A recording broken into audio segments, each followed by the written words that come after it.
기도하십니다. 샬롬 샬롬 샬롬 샬롬 샬롬. 하나님 사랑합니다. 여러분 주 안에서 사랑합니다. 네, 본문 말씀, 히스기야 왕이 듣고 그 옷을 찢고 굵은 배를 입고 여호와의 전에 갔고, 이제 나라가 망할 것이다 라는 그런 얘기를 듣고는 전쟁 준비를 모략을 세우는 게 아니라 굵은 배옷을 입고 하나님 앞에 나아가 기도합니다. 그리고 보내죠. 이사야에게 나라를 위해서 기도해 달라고. 하나님께서는 지금 오늘 우리에게 이 말씀을 통하여서 무슨 얘기를 하고 계시나 라는 것을 묵상해 보는 시간을 갖도록 합니다. 내가 깨닫기를 하나님께서는 우리에게 무엇을 하기를 원하시나, 그죠? 이것이 바로 저희들이 알아야 될 가장 귀한 하나님의 메시지인 줄로 믿습니다. 히스기야 왕의 사건들을 통해서 하나님께서 나에게 무슨 말씀을 하시는가, 무엇을 깨닫게 하시는가, 행복과 불행의 기준, 이렇게 생각했을 때 지금 이 나라에는 굉장한 아주 그 삶과 죽음의 기로에 놓여 있는데, 굉장한 불행한 사건일 수밖에 없는데, 이것을 무엇으로 바꿔요? 하나님의 영광으로 바꾼 그런 히스기야의 왕 얘기를 하고 있죠. 불행과 행복의 기준이 어디에 있나 생각해 봐야 할 것 같습니다. 환난 날에 내게 부르짖으라. 그러면 내가 응답할 것이요. 오히려 그 불행함이 축복으로 바뀌는 것은 무엇으로? 기도밖에 없습니다. 국가적으로 개인적으로 위기에 히스기야는 그때마다 굵은 배옷을 입고 기도했죠. 너 병들어서 죽을 것이다 라고 했을 때도 기도했고, 이제 나라가 망할 것이다 했을 때도 하나님께 기도해서 응답을 받음으로 무엇으로? 축복으로 돌이켰어요. 우리나라도 6.25 때 그랬었죠. 전부 남쪽으로 피난 갔을 때 거기서 기도하셨던 목사님들의 이야기가 있습니다. 박윤석 목사님이 초량교회에서, 한경직 목사님이 중앙교회에서 그렇게 기도를 하고, 기도할 때 이 나라를 구해 주시옵소서, 저 북한 공산당들이 우리를 쳐들어왔습니다. 그렇게 기도하지 않고 회개의 기도를 했습니다. 분노와 증오에 찬 기도는 하나님이 받지 않으시죠. 저희들이 부족합니다. 하나님의 은혜와 사랑을 모르고 저희들이 잠자는 그런 영혼들이 되어서 하나님께서 실망하시고 진노하셨습니다 하고 눈물을 흘리면서 회개의 기도를 했을 때 하나님이 유엔을 통해서 우리나라를 마지막 그 끝자락에서 부산까지 밀려 내려갔는데, 거기서 메가다 정군의 인천 상륙으로 인하여 나라를 건져주셨죠. 근데 더 기도하라고 지금 남북이 아직도 나뉘어져 있는데 하나님께서 분명히 역사하실 줄 믿습니다. 이사야 36장 1절에 히스기야 왕 14년에 아스로 왕 사네립이 올라와 유다 모든 견고한 성을 쳐서 취하니라 이렇게 나와 있어요. 아수르 왕의 신하 랍사게가 대군을 거느리고 와 히스기야 왕을 위협하고 조롱하고 이스라엘의 항복을 요구하죠. 그랬을 때 이제는 우리는 살 수 있는 건 기도밖에 없다. 부하들과 제사장들 모두가 배를 싣고 아수르 왕은 계속해서 히스기야를 협박하고 조롱하죠. 히스기야 왕은 아수르 왕이 계속해서 자기를 협박하고 조롱한다는 내용의 전가를 받은 후에 어떻게 해요? 그 올라온 전갈의 그 글을 가지고 가서 하나님께 구체적으로 기도합니다. 이렇게 편지를 놓고 기도할 수 있는 그 마음, 읽으면서라도 기도할 수 있는 그 마음, 그게 바로 히스기야의 믿음이었었습니다. 사자의 손에서 글을 받아보고 여호와의 전에 올라가 그 글을 여호와 앞에 펴놓고 야훼께 기도하여 가로되 그룹사에 계신 이스라엘 하나님 만군의 여호와여 귀를 기울여 들으시옵소서. 그래서 이런 부분에 근거해서 신랑감 구할 때도 그렇고 기도 제목을 낱낱이 써서 기도해라 라는 그런 말씀들도 하고 계시죠. 야훼여 눈을 떠 보시옵소서. 사네립이 사자로 사시는 하나님을 회방한 모든 말을 들으시옵소서. 우리 하나님 야훼여 이제 우리를 그의 손에서 구원하사 천하 만국으로 주만 야훼인 줄을 알게 하여 주옵소서라고 이렇게 기도했습니다. 히스기야 왕이 국가적인 위기에 처했을 때, 군사적인 위기에 처했을 때 한 것은 군사적인 행동이 아니고 기도였어요. 6.25 동락 때 이렇게 한경진 목사님이 기도하심으로 인하여서, 또한 다른 많은 목사님들이 그냥 기도가 아닌 회개의 기도를 통해 자복하는 기도를 통해서 나라를 건져주신 하나님의 은혜를 우리가 되돌려 생각을 해봐야 되겠죠. 이사야에게 기도 응답의 메시지를 보내주십니다. 하나님께서는 히스기야 왕의 기도를 들으셨고 그래서 아스로 군대를 모두 쳐부시고 이스라엘을 구하시겠다는 메시지를 이렇게 보내주셔요. 이사야가 그 메시지를 히스기야 왕에게 전달합니다. 히스기야 왕은 어땠을까요? 얼마나 행복했을까요? 무엇 때문에 행복했을까요? 나라를 구원해 주신 것도 감사하지만 하나님이 내 기도를 들으셨구나. 그 부분 때문에 행복했을 것 같아요. 그죠? 아파서 죽을 위기에 처했을 때도 또한 그렇게 기도했죠. 한경직 목사님은요, 27살 1929년 프린스턴 신학교를 졸업하고 예일대학 박사과정을 진학할 준비를 하고 있었는데 폐결핵 3기라는 그러한 진단, 그때 폐결핵은 죽음이었었죠. 그 진단을 받고 어땠을까요? 눈앞이 깜깜했을 것 같아요. 그 시절에 이렇게 귀한 공부를 하러 예일대학을 떠나려고 했더니 딱 결핵에 걸렸어요. 진학은 물론이고 이제는 죽을 수밖에 없는 인생을 완전히 포기해야 되겠다라는 절망감과 위기감을 느꼈을 건데 그분은 그때 행복을 누리게 하는 출발점이 되었다라고 나중에 고백하고 있습니다. 폐결핵 3기라는 그 일 때문에 모든 걸 제쳐놓고 처절한 회개의 기도를 하나님께 드리게 되었고 그러므로 인하여서 약한 사람을 강하게 만들어 쓰신 하나님께서 이분을 엄청난 귀한 성 프랜시스가 되도록 만들어서 지금도 엄청나게 많은 사람들이 그분을 존경하죠. 추앙하죠. 그런 것처럼 히스기야 왕도 역시 마찬가지였었어요. 그러니까 옛날에만 구약에만 있는 게 아니라 지금 오늘도 믿음의 그 자손들을 통해서 하나님께서는 오늘도 역사하신다는 것을 우리가 귀하게 생각하고 다시 한번 각성해야 될 것 같습니다. 이렇게 얘기해요. 한경직 목사님은 생각하면 그때 참 슬프기도 하고 그랬는데 그것이 축복이 되었어요. 거기 가서 엄청난 은혜를 받았다. 죄를 자복했고 본인이 엄청난 야심을 갖고 있었다라고 이렇게 고백을 했습니다. 내가 이름을 날리고 입신양면이라는 그런 생각과 세상을 많이 사랑했고 그 사랑했던 것을 깨닫고 죄를 자복했다라고 얘기해요. 히스기야 왕이 바로 그런 경험을 하고 있죠. 왜 내가 벼랑간에 죽을 병에 걸렸을까? 히스기야 왕에게 전달합니다. 그 즈음에 히스기야가 병들어 죽게 되니 어떻게 했어요? 38장 1절에 나오죠. 선지자 이사야가 나와 그에게 이르되 야훼께서 이같이 말씀하시기를 너는 내 집에 유언하라. 내가 죽고 살지 못하리라. 그때도 개인적인 위기에 있었을 때도 그것을 하나님을 만나는 만남의 축복으로 바꾼 히스기야 왕 한경직 목사님도 마찬가지였고요. 우리나라에서는 어떻게 하고 기도했어요? 면벽 기도라고 하죠. 얼굴을 어디에다 대고 벽으로 돌리고 심히 통곡하며 울었다라고 이사야 38장 2절 3절에 나오고 있습니다. 히스기야가 얼굴을 벽으로 향하고 야훼께 기도하여 가로되 여호와여 보아오니 내가 주의 앞에서 진실로가 전심으로 행하여 주의 목전에서 선하게 행한 것을 추억하옵소서. 제가 하나님 말씀에 순종하고 그리고 하나님 기쁘시게 해드렸던 선이라는 것은 복시기에 심히 좋았더라라는 뜻을 갖고 있다고 제가 말씀드린 것 같아요. 그렇게 그것을 좀 기억해 주시옵소서. 나를 살려주시옵소서. 통곡하고 기도합니다. 어리석죠. 의학적으로 보면 하나님께서는 그 어리석은 행위를 바라보셔요. 약한 자를 강하게, 어리석은 자를 지혜롭게 쓰시는 하나님. 생명을 잃고자 죽으면 죽으리라 했을 때 건져주시는 하나님입니다.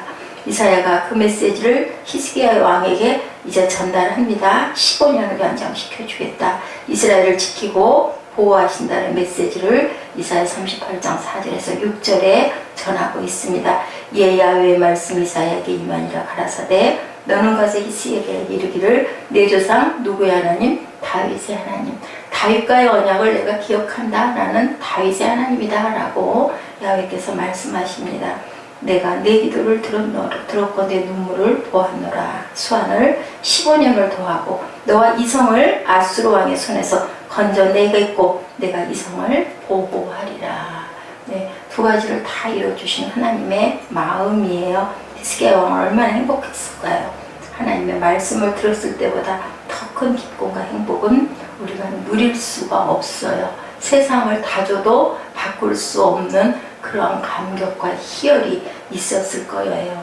히스기야 왕은 모든 것이 잘 되었는데 그 이후에 어떻게 했어요? 다시 또 불행을 경험하게 된, 그것은 우리 인간 안에 있는 또 그렇게 건짐을 받았는데도 불구하고 살아 일어난 죄성. 그러니까 우리는 항상 깨어 있어야 되겠죠. 그리고 잘 됐을 때 오히려 더 기도하고 잘 됐을 때 더 나를 돌아보는 그런 마음, 초심을 잃지 마라 라는 이야기들을 그래서 많이들 합니다. 성공은 실패의 어머니라는 말을 자주 하는데 히스기야 왕은 어떤 의미에서는 성공했는데, 그런데 국가적 위기에 처했을 때 이스라엘을, 나라를 위기에서 구했는데 하나님의 은혜로 구했지만, 나라를 건졌지만 결국은 어떻게 했어요? 모든 것을 다 이루어주신 하나님 앞에 온전하지 못해서 그 말로가 별로 좋지가 않았죠. 그런 것처럼 우리는 히스기야를 통해서 하나님께서 들어 써주시고, 우리가 뭐라고, 그죠? 뭐 박테리아보다도 못한 존재인데도 얼마나 행복하고 기뻐요. 그죠? 우리 얼마나 기뻐요. 하나님이 우리를 아시고 보시고 우리 지난 세월을 이렇게, 저는 요즘에 이렇게 반추합니다. 요즘에 자주 그래요.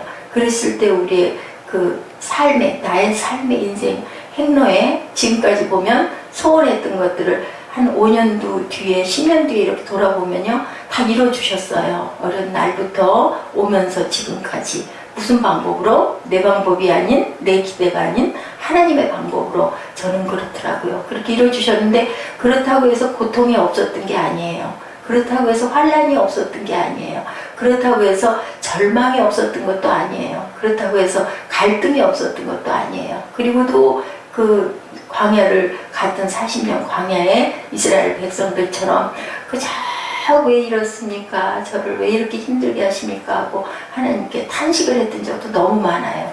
근데 지나놓고 봐서 문득 돌아보면 내가 그때 그렇게 하나님 나 이러고 싶습니다 했던 것을 정말 조용히 가만히 어떤 경로를 통해서 결국은 이루어주신 하나님. 그런데도 우리는 어때요? 끊임없이 또, 그죠? 힘들어서 못 견디겠습니다. 이걸 좀 벗어나게 해주시옵소서 하고 기도할 때가 얼마나 많은지 몰라요. 저는 요즘에 그래서 기도하는 거를, 이거를 해주시옵소서 그렇게 기도하지 않아요. 하나님 지금 이렇게 돼 있는데요. 이것을 어떻게 하면 좋죠? 저는 그냥 여쭤봅니다. 하나님께. 왜냐하면 다 아시는 하나님이기 때문에. 그런데 때로는 아까 내가 너희를 이렇게 쳐서 이렇게 할 것이다 라는 그 서신을 갖고 와서 기도하는 것처럼 때로는, 그죠? 정리해서 적어서 하나님께 그냥 아뢰는 것도, 우리 그 기도 제목을 읽는 것처럼 그것도 하나님이 들으시니까. 근데 우리 마음을 읽고 계시는 하나님이죠. 히스기야 왕은 성공을 했는데 어떻게 했어요? 그 히스기야 왕의 성공의 소식이 이웃 나라에까지 전해져요. 그래서 보니까 축하의 글과 예물을 바벨론 왕 무로닥 발라다니 히스기야 왕이 낳았다는 소식을 듣고 그렇게 예물을 보낼 정도로 아주 이 소문이, 누구의 영광? 하나님의 영광 아닐까요? 그들도 아이고 그래, 그 나라의 그 하나님이, 그들의 하나님이 이렇게 살려주셨구나 했을 것 같아요. 기뻐하고 신이 나는 것이 잘못된 것은 아닌데 사람은 스스로를 지킬 수 있는 자제력이 부족하다. 그래서 우리 그 쉬운 말로 그런 얘기 하지 않아요? 화장실 갈 때 다르고 나올 때 다르고, 다급해서 죽겠을 때는 부르짖어 기도하고 그냥 충성을 하고 하나님께 온전하게 예물을 바치고 예배를 쉬지 않고 드리고 하다 결국은 그 부분을 응답받고 나면 또 풀어져서 주저앉는, 무엇 때문에? 우리 안에 있는 죄성이. 그렇죠. 39장 2절에 히스기야가 사자를 인하여 기뻐하여 그에게 궁중 보물을, 은금과 향로와 보배로운 기름과 모든 무기고와 보물고에 있는 것을 다 보였으니 궁중의 소유와 전 국내의 소유를 보이지 아니한 것이 없는지라. 히스기야 왕의 가장 큰 실수는 하나님의 도우심과 은혜를 하나도 나타내 보이지 않고 뭐만 했어요? 자랑만 했어요. 우리나라에는 이렇게 좋은 것들이 많다. 하나님의 눈에 거슬렸죠. 네, 목회의 성공, 설교의 성공, 은사의 성공, 전도의 성공, 선교의 성공, 교회당 건축의 성공만을 나타내 보이면서 자기 자신의 자랑과 과시만 하고 있는 그런 시대는 아닌지 우리가 깊이 생각해 봐야 할 줄로 믿습니다. 국회의원들과 정치인들이 자기 앞에 와서 축하의 글과 예물을 바치는 것을 보고 너무너무 신이 나죠. 히스기야 왕은 하나님의 눈에서 벗어납니다. 우리 시대에 요즘에 오늘의 가장 큰 불행은 국가적 위기나 개인적 위기도 아니고 우리에게 있어서 가장 큰 행복은 위기 중에서의 회개이고 위기 중에서의 기도이고 위기 중에서의 기도 응답이고 위기 중에서의 하나님의 품과 손길인 줄로 믿습니다. 위기가 왔을 때가 오히려 기회죠. 하나님을 만날 수 있는 기회고 또한 그런 것을 통해서 우리는 영적 메시지를 깊이 깨닫고 하나님 앞에 더 가까이 나갔을 때 그것이 행복이 되고 그것이 성공이 되고 그것이 하나님과의 만남과 교통으로 무엇과도 바꿀 수 없는 세상이 줄 수 없는 평강을 하나님이 주십니다. 동남아시아와 중국과 몽골은 대한민국을 꿈의 대상으로 코리안 드림을 꿈꾸고 있어요. 그죠? 뭐 중국은 지금 대단하죠. 그게 저희가 몇 년 전, 한 7, 8년 전, 한 10여 년 가까운 7, 8년 전이었던 것 같아요.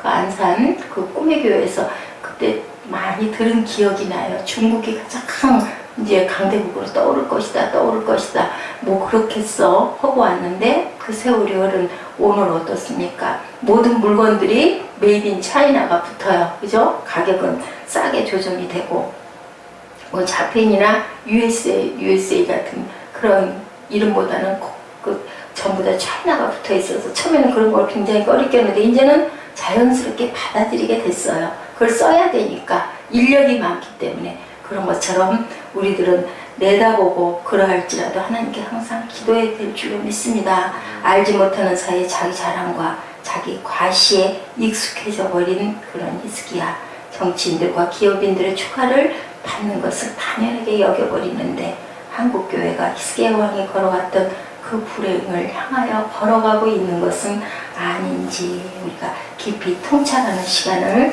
가져봐야 할 줄로 믿습니다.